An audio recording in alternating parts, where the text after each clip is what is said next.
Well, delighted to introduce two speakers today.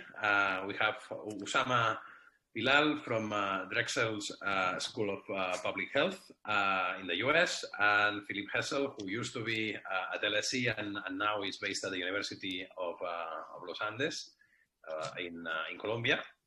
And we will hear about Latin American health policy and Latin American health particularly. We'll hear more about this program called SALURBAL. SALURBAL, yeah.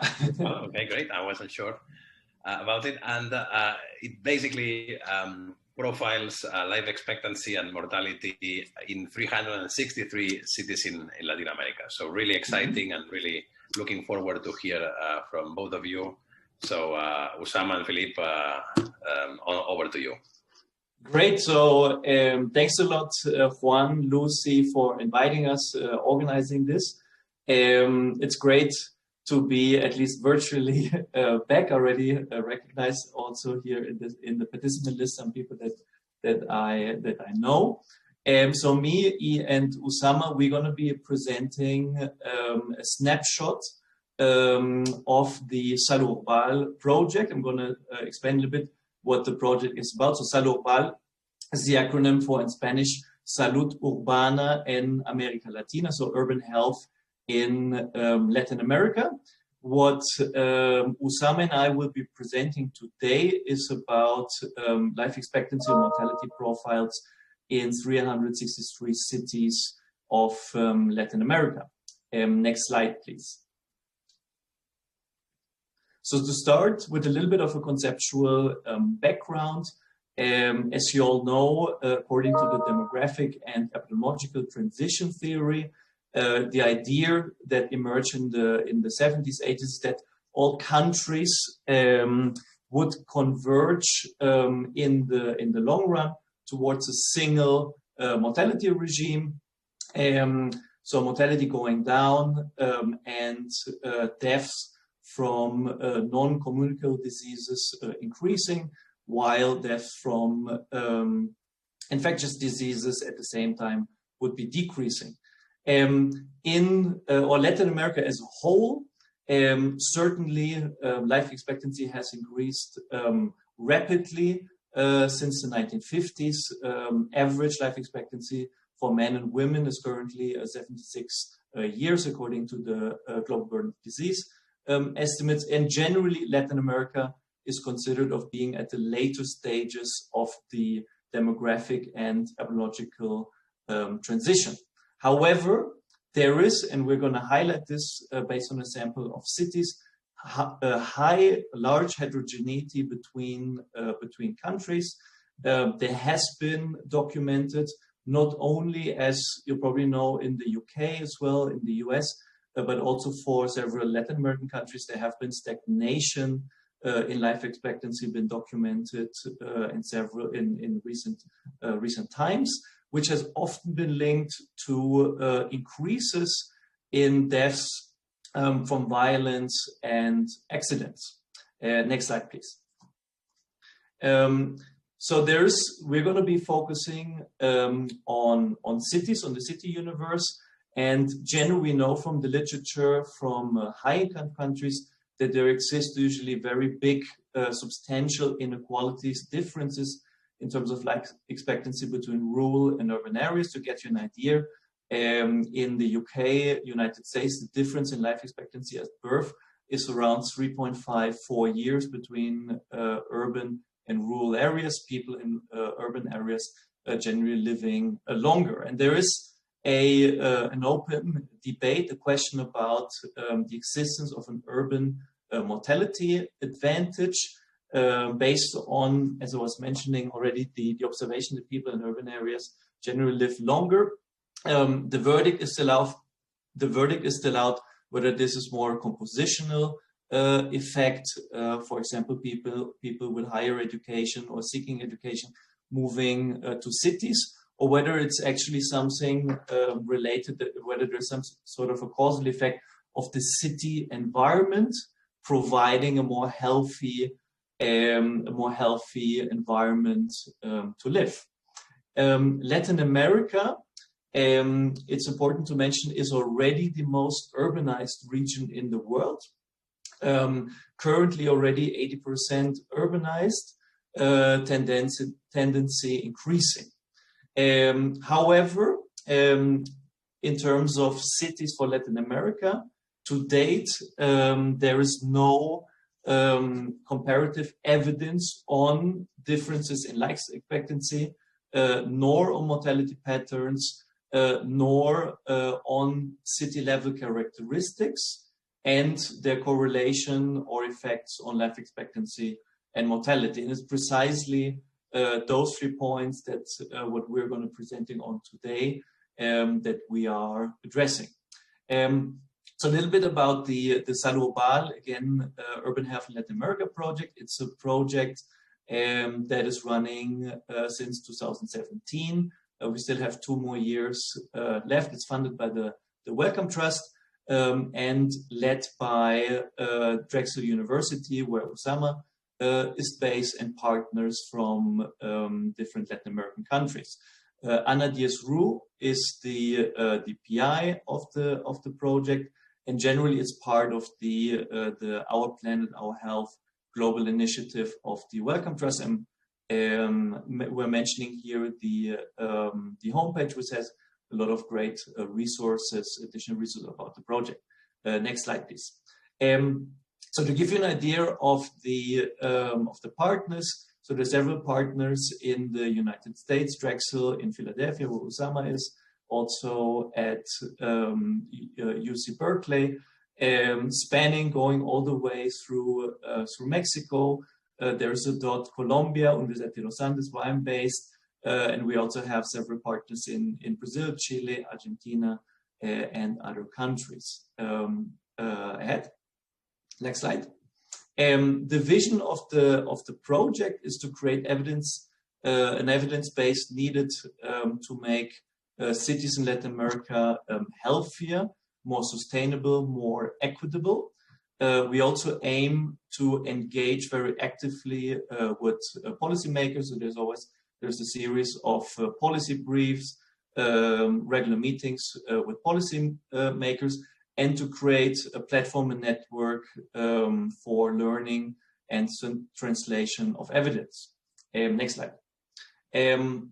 So we, in terms of 3 big research areas, what we do is to evaluate health, environment, and equity impacts of policy interventions. There's a saying that in Latin America, also because it's highly urbanized, many things are happening. So it's a generally very interesting place to do research, to look at the effects of things that are happening on health and health equity. For example, here in Colombia, as part of the SALURBAL, here in Bogota, actually, as part of the SALURBAL project here, they just constructed the big, I don't know if you have pictures, if you have seen pictures from other countries, but it's a cable, a gondola system that connects sort of informal settlements and provides public transport. And we're doing an impact evaluation of the effects of this gondola system on health and health equity in the area in Bogota where it's built. We're also aiming to identify city and neighborhood drivers of health. So we're presenting today on the city level, but there's also research going on more fine-grained levels of disaggregations on the neighborhood level for which we have data, and then ultimately also using system thinking and simulation models to evaluate the relation between urban characteristics and health. We hope generally from the project to provide lessons from Latin America that can be used also in other countries, potentially also in high income countries, and then ultimately to engage with the scientific community and with policymakers around those findings. Next slide. Just to highlight, if you're interested, you're going to find this on the homepage as well. There's some other work in process, for example, on infant mortality, air pollution, commuting patterns, retail food environment, and diabetes. So one of the things we've done in the recent years sort of combine a lot of data. So there are also possibilities to work for anyone interested in this, to work, collaborate with us, and to access those data. We're also sharing a lot of code. For example, the code of the paper that we're presenting today is already available. Next slide. So again, what Usama and me are going to present in terms of empirical findings is about differences in life expectancy and mortality profiles between Latin American countries. A paper that just got accepted for publication. So watch out, soon it's going to be in print, or at least in electronic print. Next slide. And so the setting is, again, 363 cities in 9 Latin American countries. We're looking, basically, it's a cross-section anywhere between 2012 and 2016. The unit is the city, so the agglomeration of the administrative unit according to each country's denomination. And we have compiled mortality for all those cities, mortality records according to age, sex, and cause of death. We use population projections and estimations by age and sex to get the denominators. And we also added aggregated detailed information on the social and built environment features. And now Usama is going to take you through the empirical results. Thank you, Philip. So one of the key features of the SALURBAL project that we want to highlight in this paper is the fact that we are looking at a lot of cities. And we are looking essentially at every city with more than 100,000 people in the 11 countries that the SALURBAL project is part of. In the case of this paper, we had to exclude data from Guatemala and Nicaragua, and that's why we ended up with 363 cities. But something I want to highlight is that not only we are looking at the big cities, the cities that everyone knows about, the Sao Paulo, Buenos Aires, Bogota, Mexico City, or Lima, but we are also looking at everything in between. And actually, most of the cities, just by sheer numbers, are actually smaller cities, from 100,000 to 500,000 people. So the key thing here is that we are looking at all of those cities in between, not only the big ones.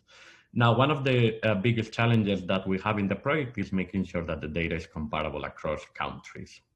And while this is easier in some outcomes compared to others, it becomes challenging, especially when the quality of the data is different by country. One aspect we had to deal a lot with is the issue of undercounting of death counts. This is especially worrisome in Peru, where it's estimated that only 60% of deaths are covered by their vital registration systems. And we've also found that there's heterogeneity in that coverage, with cities with very low coverage and cities with very high coverage. So we found that just doing a nationwide correction wouldn't be enough here. And we also find other countries such as Colombia and Mexico with a lot of heterogeneity within the country. So what we did here in order to be able to correct this at the city level was estimate these undercounting factors using death distribution methods. Now, the problem here is the issue of the assumption of lack of net migration, which obviously is untenable at the city level, because we know there is a lot of people moving in, moving out of cities, moving to other cities, moving to other countries, etc. So this is a tricky thing. So we took a couple of different approaches. One of them is averaging methods that respond differentially to migration, so that the average of them will fall somewhere closer to the truth than each one of them individually. And then we also use age bands in the areas, in the ages that are where migration is less of an issue. So we end up with quite a few undercounting estimates that we then input in the Bayesian model we'll mention in a minute. So just to give you a sense of these coverage estimates, what proportion of deaths are counted in every city.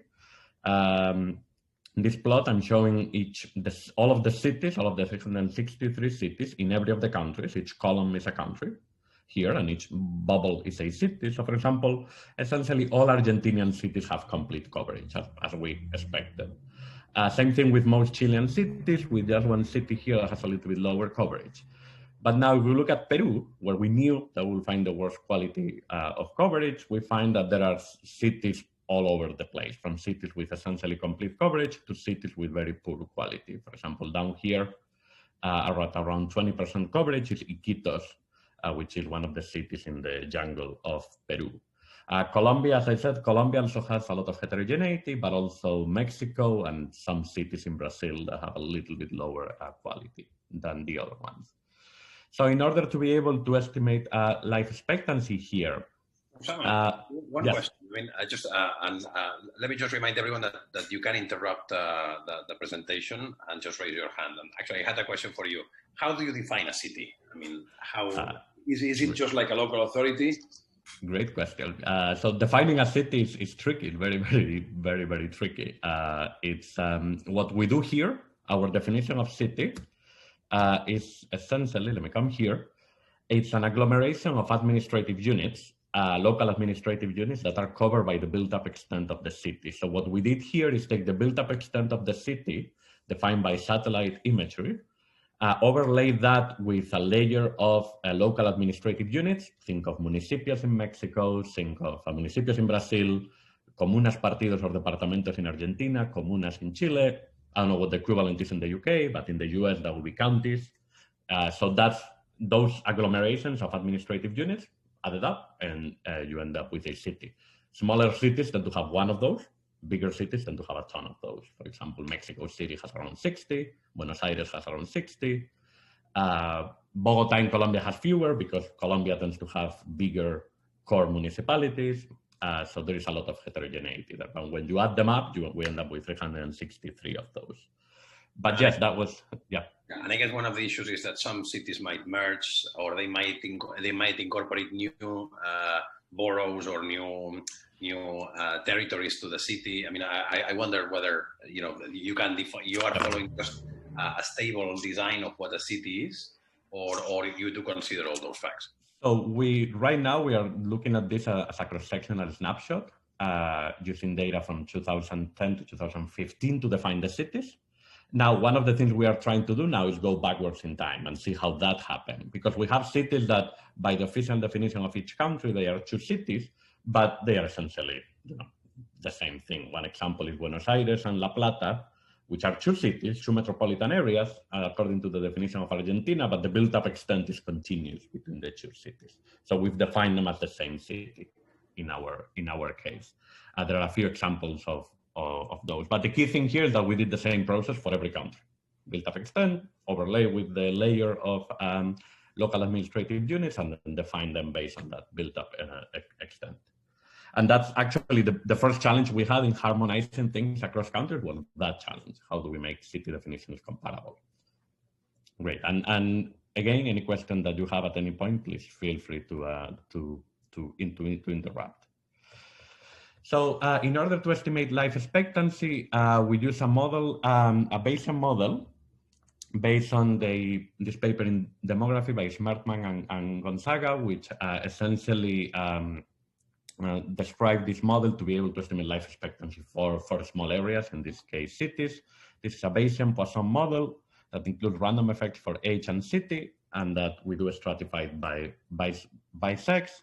And essentially, this model is modeling the observed counts of deaths as a function of the rate times the population times coverage. And coverage comes from that thing I just mentioned, those 9 estimation of coverages. Now, what this model incorporates that we think is very neat, and that's the reason why we are using it, is that it incorporates uncertainty around those coverage estimates. So, for example, in going back here, in Iquitos down here, we actually have a lot of certainty that the undercounting is at 20%. Like every estimate we have for undercounting for Iquitos is around 20%. But there are some cities in here where the undercounting estimates themselves, some of them are lower, some of them are higher. So we want to acknowledge that. We want to acknowledge that in the estimation of life expectancy. And that's why we use this model here. What does rate stand for? The mortality rate. Mortality rate, okay. The mortality rate, yeah. So you multiply mortality rate by population in a city with full coverage, you will get the counts. Right. Now, isn't it that part of the life expectancy. Mortality affects directly the computation of life. Yeah, so what we do here is we use this to get the rate, to derive the true rate that is behind these counts based on the coverage and based on the population, and then we use this age and sex specific rates. We input them in the life table, and that's how we get life expectancy. We do this 1,000 times, so we get 1,000 iterations of this model, 1,000 samples from the posterior distribution of the age, sex specific rates for every city, and we use this to estimate life expectancy and to estimate confidence intervals or credible intervals around that life expectancy. So we have both a measure of the life expectancy itself and a measure of uncertainty around that. And we do the same thing in the regression models that we will explain a little bit later on the built and social environment factors that we use here. Now, that's the life expectancy part. For the cause-specific mortality, and I'm seeing a question in the chat about Peru. Great question. We didn't use SINADEF data because we are using data from 2012 to 16, and SINADEF was only recently, from 2016 onwards, implemented, and actually SINADEF, which is the new system of vital registration in Peru, dramatically improved coverage in Peru. We don't know how life is with the pandemic, how that is handling, what is happening there, but in the previous years, there is evidence that the coverage in Peru has improved dramatically. We aren't using that data yet because we are using the previous years, but that's great news for Peru. We'll see with the pandemic, who knows what will happen with coverage in Peru, but thank you, that's a great question. In terms of mortality profiles, we use cause-specific mortality. We use the underlying cause of death in every death. We did redistribute ill-defined deaths and also injuries of ill-defined intent using proportional imputation by age, sex, country, and year. And then we essentially estimated proportionate mortality, which is essentially count of deaths by one category over the total count of deaths.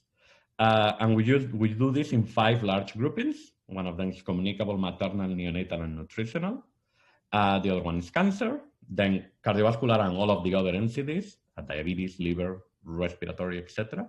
Then unintentional injuries, accidents, road traffic crashes, overdoses, etc. And then intentional injuries, which are essentially by homicide and suicide.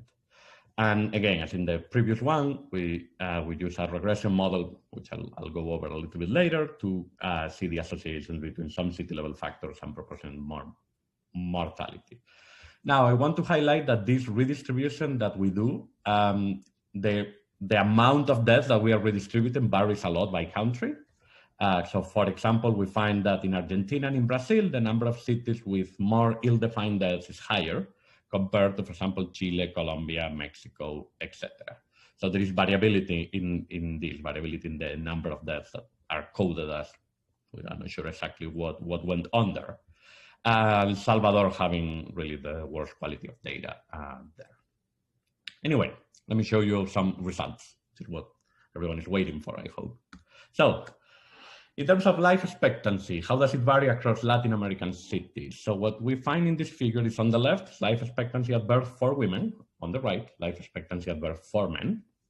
Again, as in that figure I showed before, in each column we find the cities for a single country. So all of these are Argentinian cities, all of these are Brazilian cities, etc. Chile, Colombia, Costa Rica, Mexico, Panama, Peru, and El Salvador. I forget that not everyone knows the acronyms for every country, so I wanted to spell them out. And there are a few findings here. One of them is, as we expected, life expectancy is higher in women in general. Another key finding here is that within each country, we find a lot of variability, especially in some of them and especially in men. In men, specifically in Brazil, Colombia, and Mexico, which also happen to be the 3 countries with the highest levels of violence. We'll see that in a minute with the second set of results. There is a ton of variability in life expectancy, especially for men. In Mexico, cities with the highest life expectancy in the case of men are around 74 years, while cities with the lowest life expectancy are around 63 years. So a 10-year difference between cities with the highest and the lowest life expectancy within Mexico. Similar situation in Brazil, similar situation in Colombia, and to an extent in Peru. But then, for example, Argentina and Chile have a much narrower range there. We observe the same thing in women with a little bit less variability, especially in the case of countries with high levels of violence.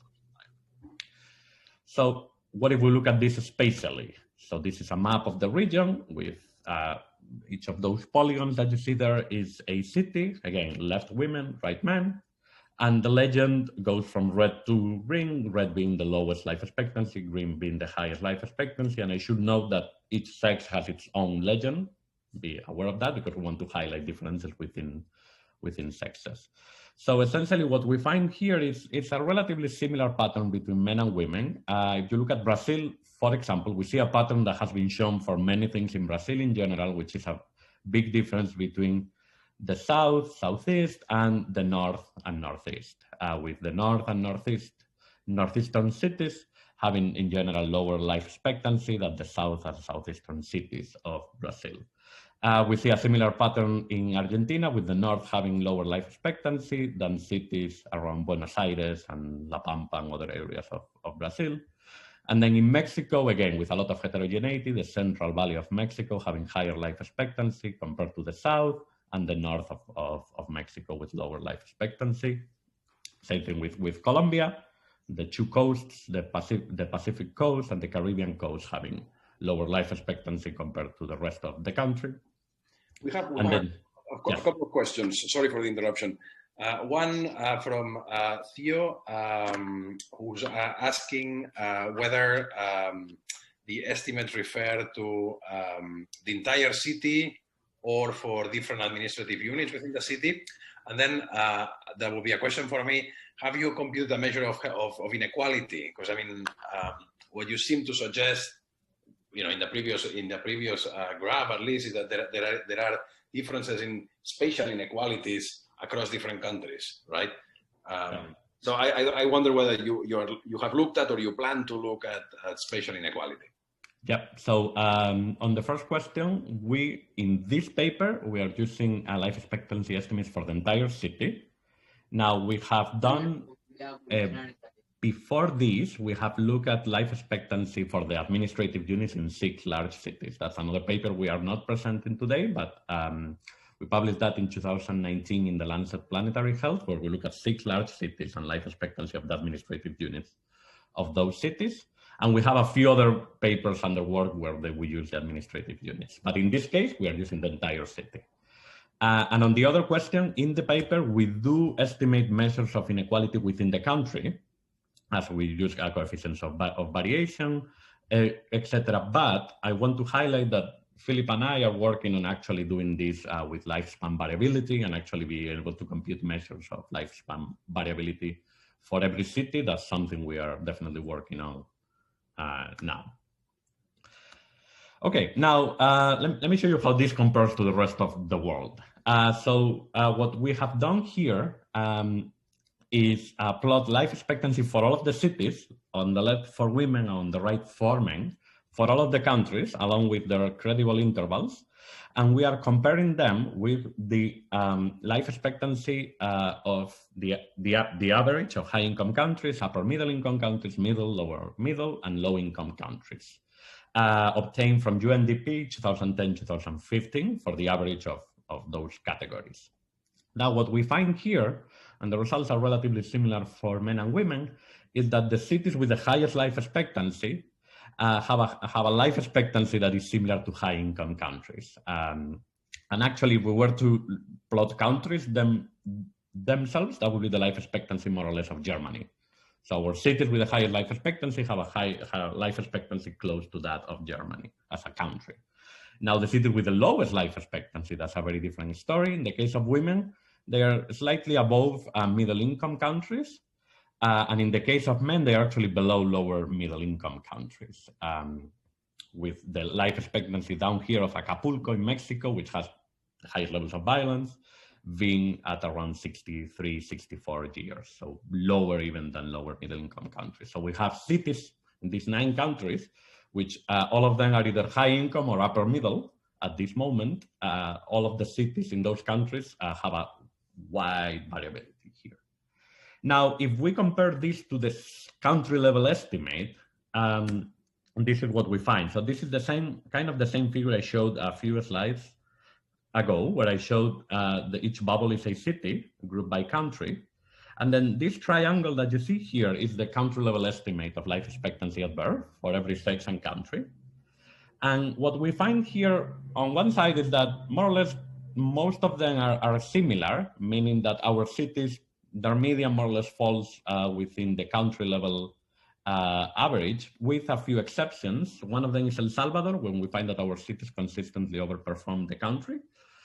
Now, as a reminder, the country also includes the rural areas, which we are not looking at here. So what we think is in El Salvador, these cities have a higher life expectancy than the rural areas. And actually El Salvador has the lowest percent urban. So it's expected that that's the country where there is some deviation. Now, that's not the case, especially for men, in other countries where we find that, for example, in Mexico, a lot of the cities have a lower life expectancy than the country level average. And actually a lot of these cities down here are cities with high levels of violence.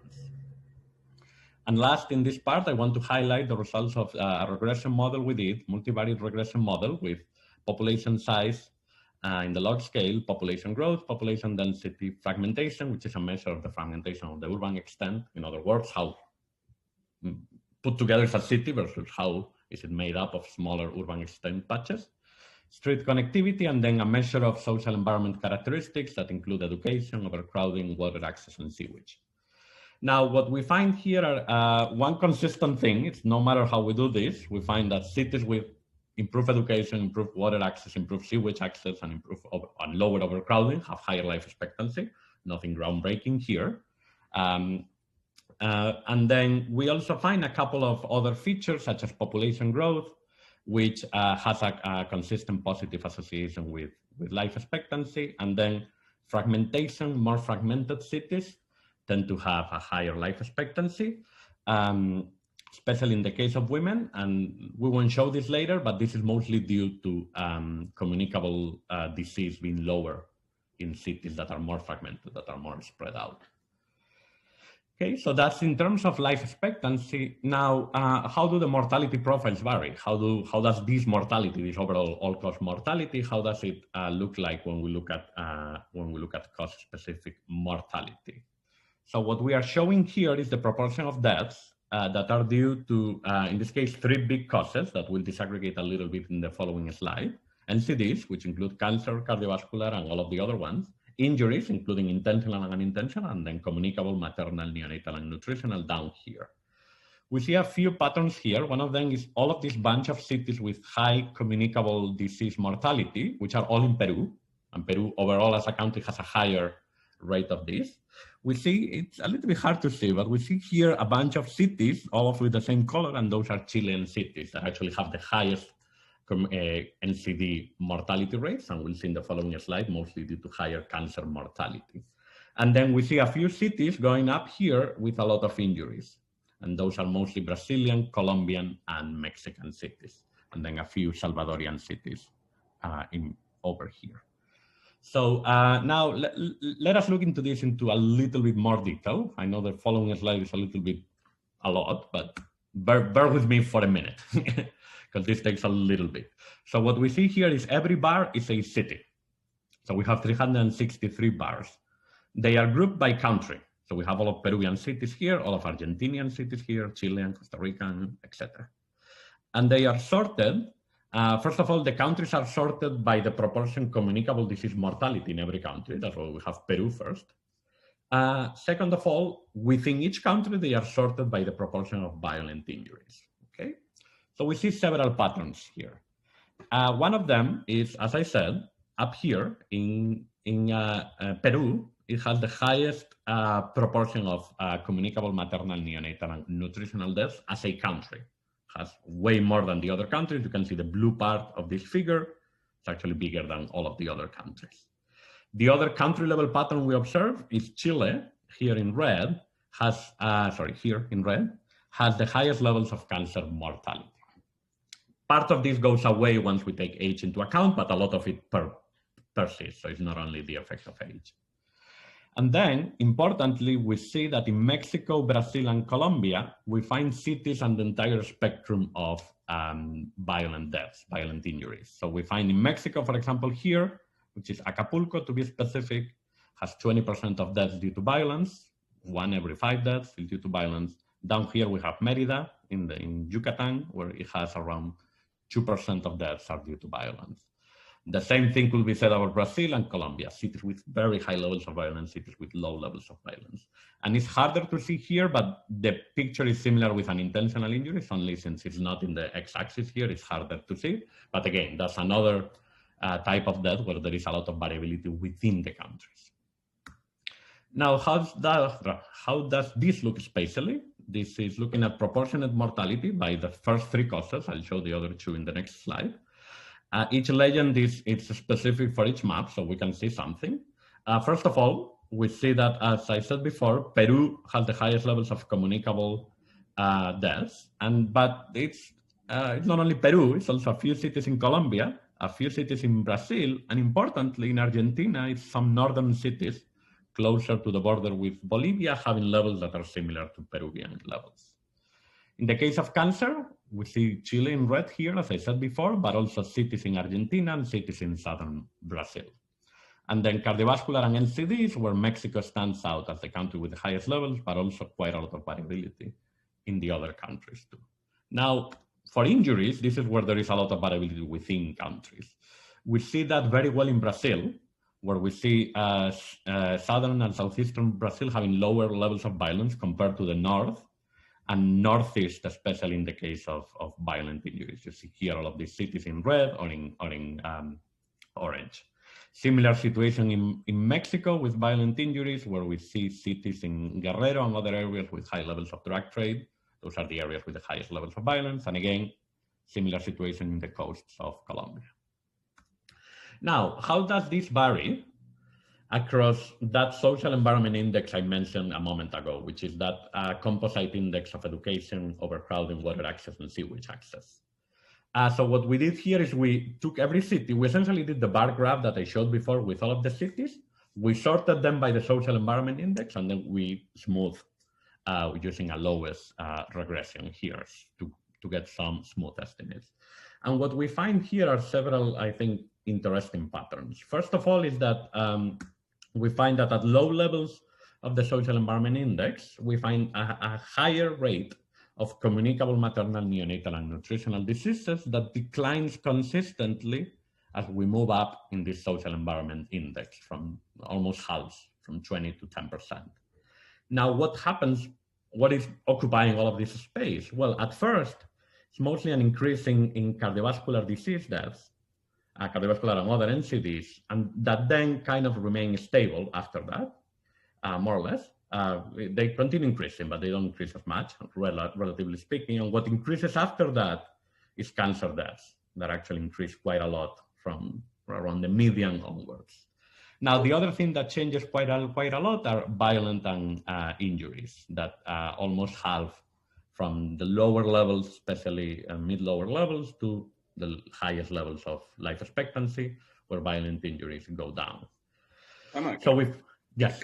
Can you say a bit more about this social environmental index? I mean, what is it proxying?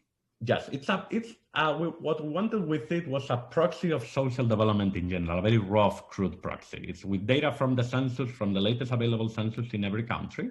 We take the proportion of people that have completed primary education or above, the proportion of households that live in overcrowded situations, defined as more than 3 people per room in the house, the proportion of households with water access in the dwelling, so they have pipe water in the dwelling, and the proportion of households that are connected to the sewage network.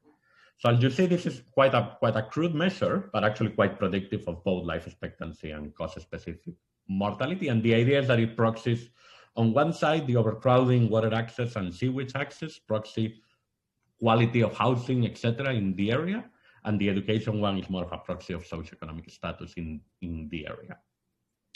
We are developing a few more precise indices, but this is the first one that we wanted as a proxy.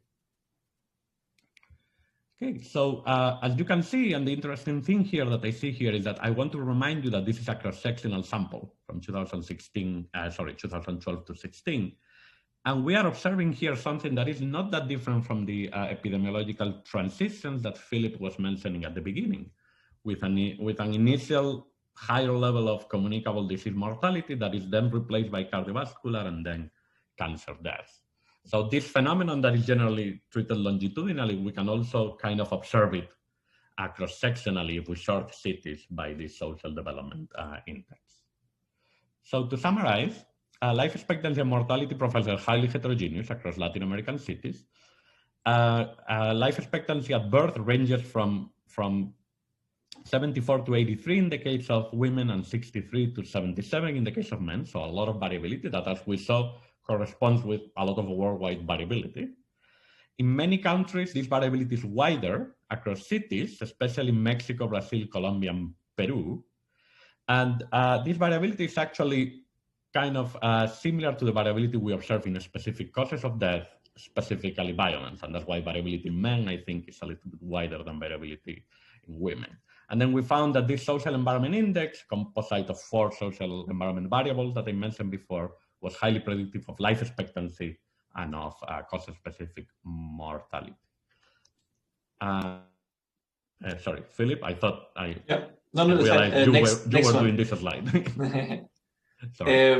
No, just to kind of to summarize in terms of substantial conclusions, or going back sort of in terms of the demographic epidemiological transition idea. Certainly there is not yet a unique common mortality or say life expectancy regime in terms of Latin American cities. As we've seen, there's a really big heterogeneity. It seems, I mean, again, with all the caveats, because obviously this is what we're presenting a cross-sectional study. But if we think about how well it sort of maps on the relation between social development and mortality patterns, there is, at least it seems that cities are clustering, potentially moving towards a common pattern as they develop.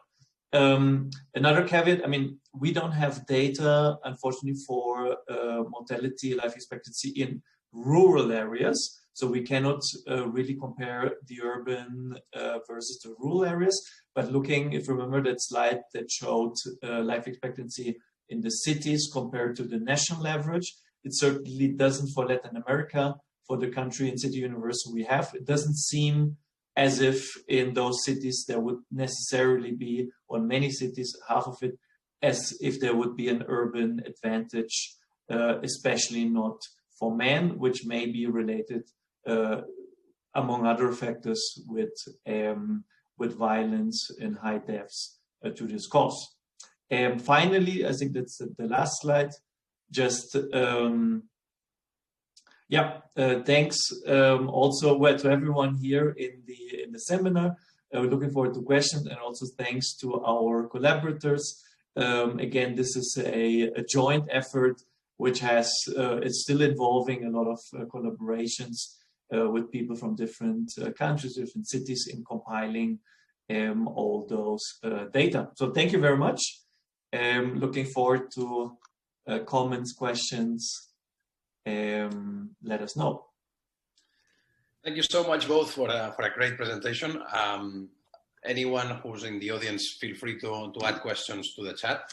But I have a number of questions myself, so hopefully that will fill quite some time in the meantime. So I mean, I would say these findings are super interesting. I guess that now we are left with trying to understand what's going on. I mean, you place a lot of emphasis on crime and criminal activity as being a driver of what's going on. But I guess that I wonder about other factors. One is globalization. I mean, not all cities are equally globalized. We have a number of indexes out there on globalization. Me, myself, I have written a bit about the role of the impact of globalization on obesity, for instance. So if you were to look at other outcomes, you will probably find an effect of globalization there. And chances are that globalization impacts as well on measures of life expectancy, and could explain the rise of non-communicable diseases, because obesity is the main driver of those non-communicable diseases. So that's one question. Another one, of course, when you look at Latin America, and Latin America is already very heterogeneous from an ethnic perspective. You could call it ethnic/genetic perspective. So just out of simply like anecdotal knowledge, some parts of Chile where we see like high number of deaths of cancer, probably there's more Europeans there, or the south of Brazil as opposed to, let's say, Peru, where perhaps there's less like people from European extraction. So I wonder whether you've thought about the role of ethnicity, which alone could explain some share of that variation in life expectancy. So perhaps some interesting project maybe that could be relevant after this one would be trying to decompose those differences in life expectancy across different determinants, right? And one could be ethnicity, but globalization, culture as well, diets might be quite different across countries. So I wonder whether you could say some things about this. So I'll start with the second question. Philipp, if you want to take the first one, I think you've done a little bit more on the diabetes side of things. With the second question, one of the issues that we have faced in studying ethnicity in Latin America is data. Because it's, in my case, I work in the US and everything here is about race and ethnicity, like every single thing, data form, etc. We are lucky enough that due to the racist history of this country, data on race and ethnicity is collected in absolutely everything we do. That's not the case in a lot of places in Latin America, with the exception of Brazil, which is another country that has a long racist history that has led to this collection of race data in a very systematic way, in the same way throughout the entire country, etc. And we have a few people actually working on that, working on racial ethnic inequities, etc.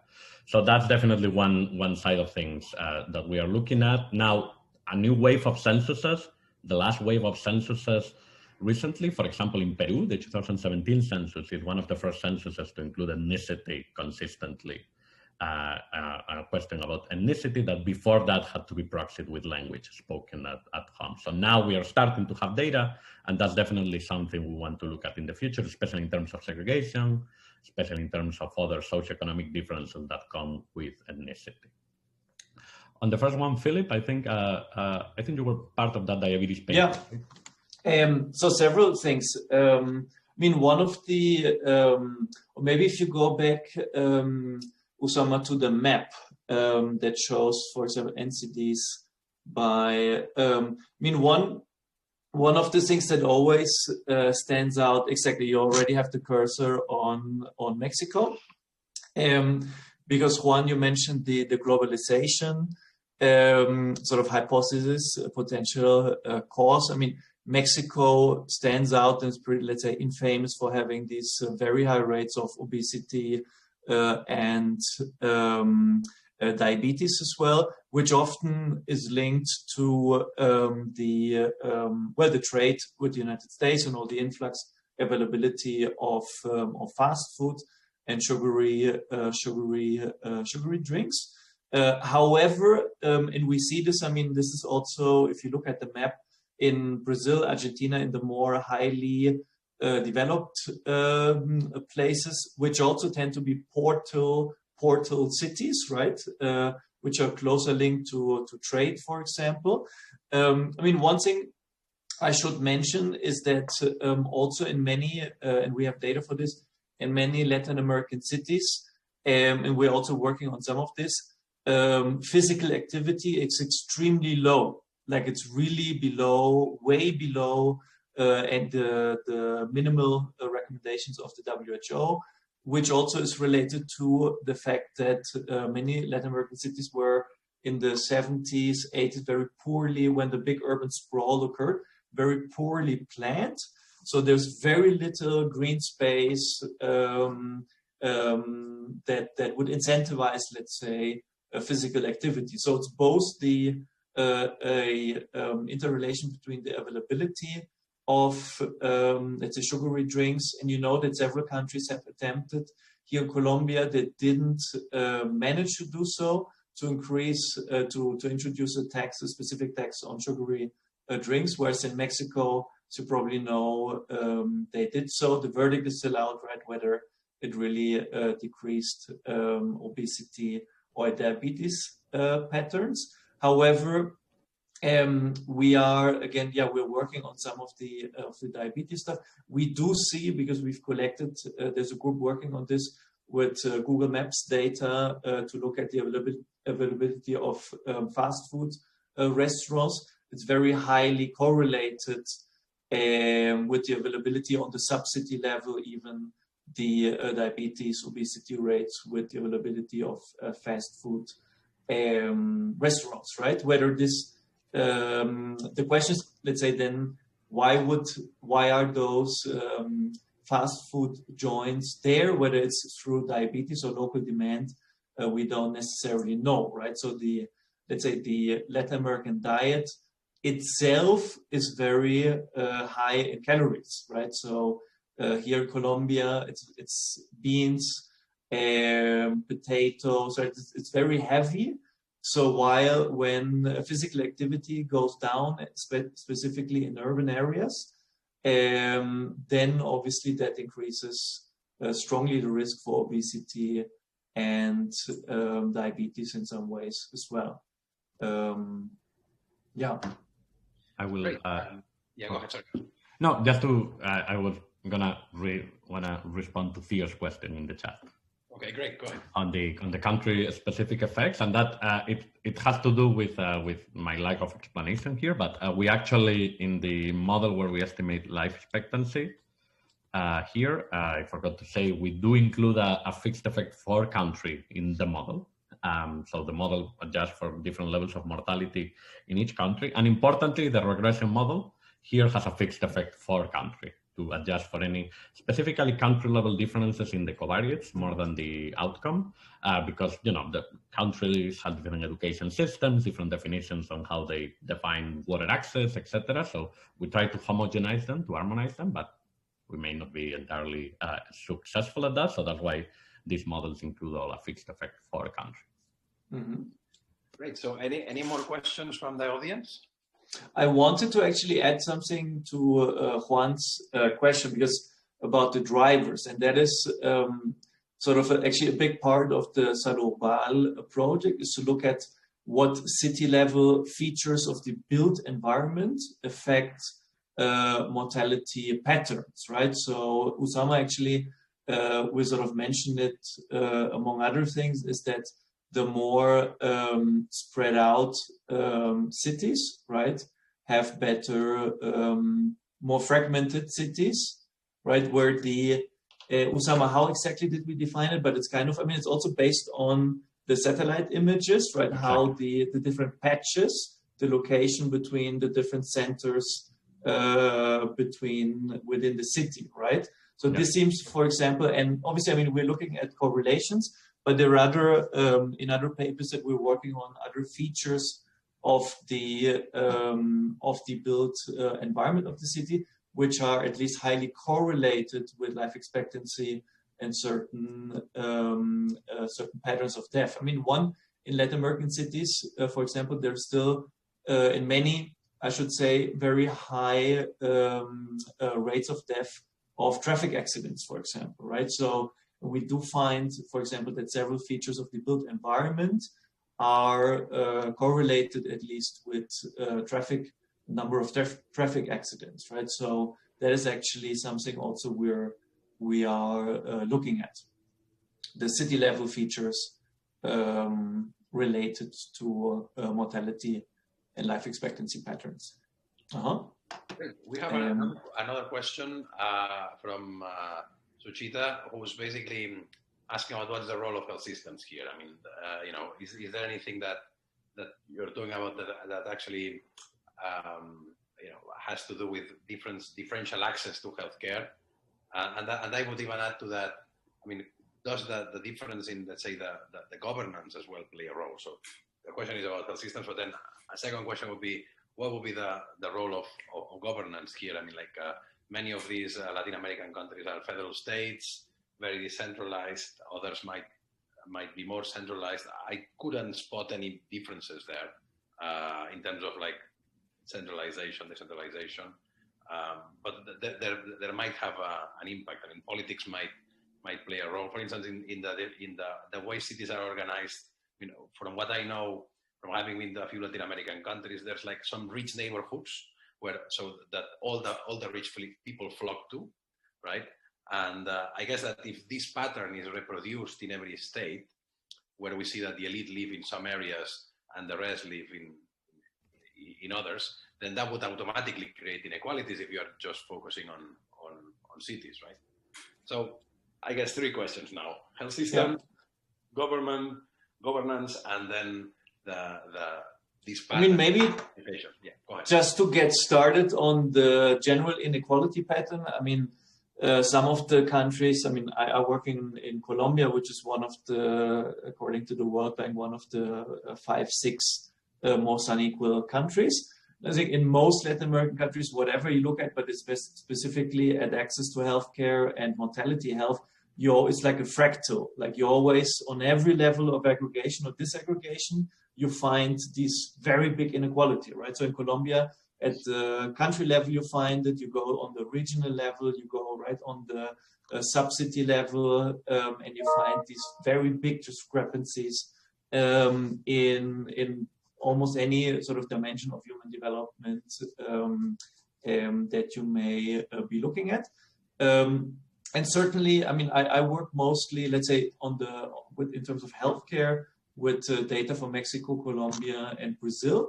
And the inequalities are absolutely striking, right? So there are parts of Colombia where there's hardly any access to healthcare.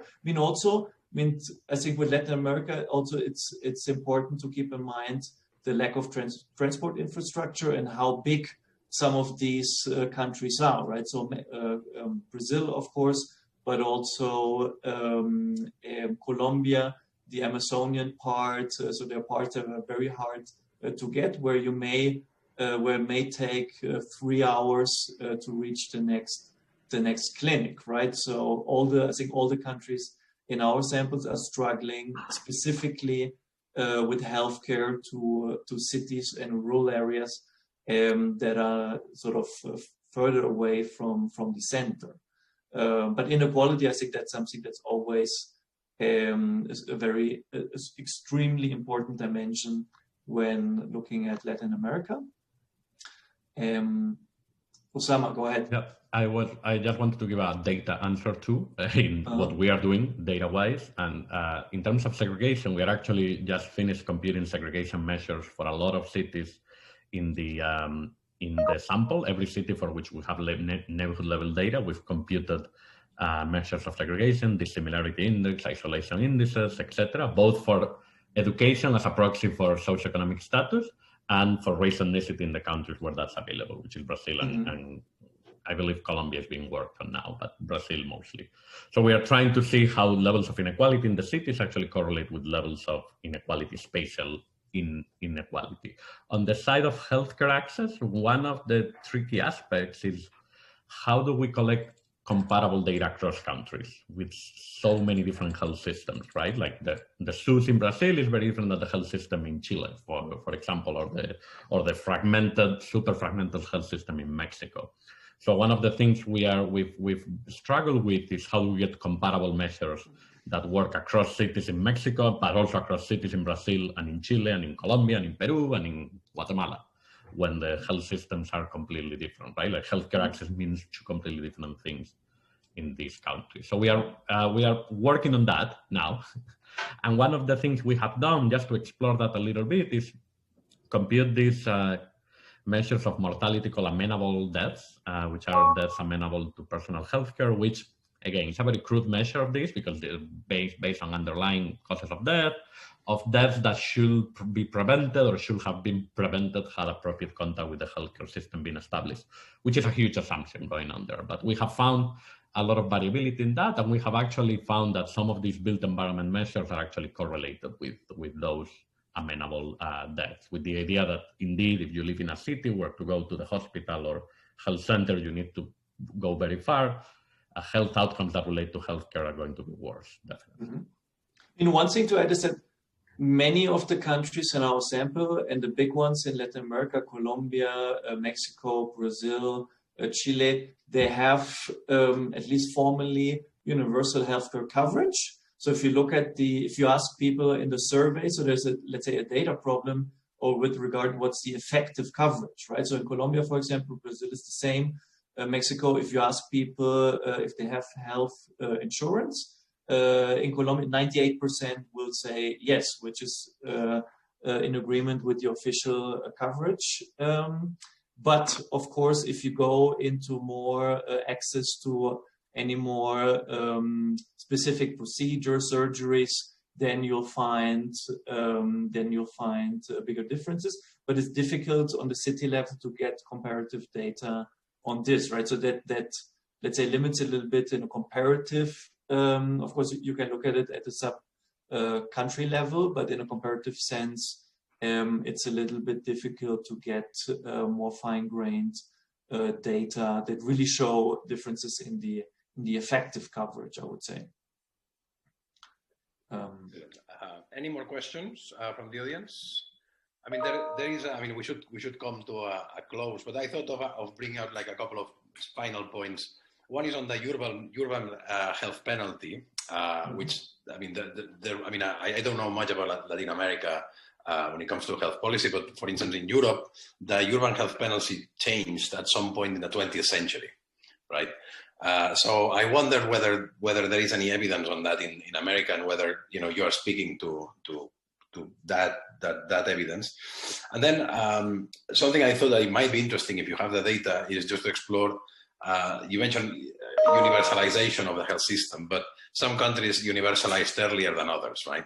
And that shows, because access to healthcare can help prevention as well. So if you go to the doctor, if people with let's say low socioeconomic background end up visiting a health professional, that health professional might help spotting bits and pieces of their lifestyle that they should change in order to reduce the probability of early deaths. So I wonder whether you thought of looking at this, or whether you have any thoughts about this. I don't know, Usama, do you know about the first question about whether the historical change occurred? Let's say not necessarily based on our study, but on the other literature. Yep, on the other literature, I think I've seen evidence for both, like it hasn't changed and it has changed depending on the country. And I think, especially with the latest 2 decades, a big drop in life expectancy in some of the cities, on some of the areas of some of the countries because of violence, that study that Philipp mentioned at the beginning. So it's tricky because it may have changed, and now violence, which has increased by a lot in places like Mexico especially, is actually turning things back. Now, one of the things we are shifting the focus in the project now is from cross-sectional descriptive measures to longitudinal measures where we can actually study these. Now, the tricky thing there is how, Mexico City, 2010 or 2015 is different from Mexico City in 1995 or even 1990 or 1980, etc. Right? So what part of the project is focusing on now is how do we get measures that we can do across a longitudinal thing to see whether this thing has been happening, to evaluate policy questions, etc. And in the case of the urban penalty, as Philipp said at the beginning, that's a composite of different people move to the city, and the city causes something in people, right? And in a cross-sectional sample, of course, that's very hard to assess. What we see cross-sectional is that size, and I have just this slide here, size doesn't really correlate with life expectancy itself. Again, this size is very crude measure of urbanization, but growth does, and we are still trying to see what's going on with growth, because we see it's a variable that consistently correlates with mortality. And that's what we think part of it could be that, areas with higher life expectancy, fewer people die, so the city grows more. But a lot of growth is actually driven by migration. So that's definitely something we want to explore in the future, more longitudinal. Mm-hmm. Brilliant. So I think we have to draw the seminar to a close. Thank you so much for presenting in our seminar. It's been full of insightful and very interesting insights so far. So comments and have been altogether, pointing out new ideas that we probably didn't know. And we look forward to see you all soon. I see that you've just posted some additional links to the chat, but without further ado, thank you so much. We cannot clap, unfortunately, in one of these advantages of using Zoom. But as I said, Lucy is already pointing out that there is a way of clapping. Oh, yeah. Yep. So see you soon. Thank you so much. Thank you very much.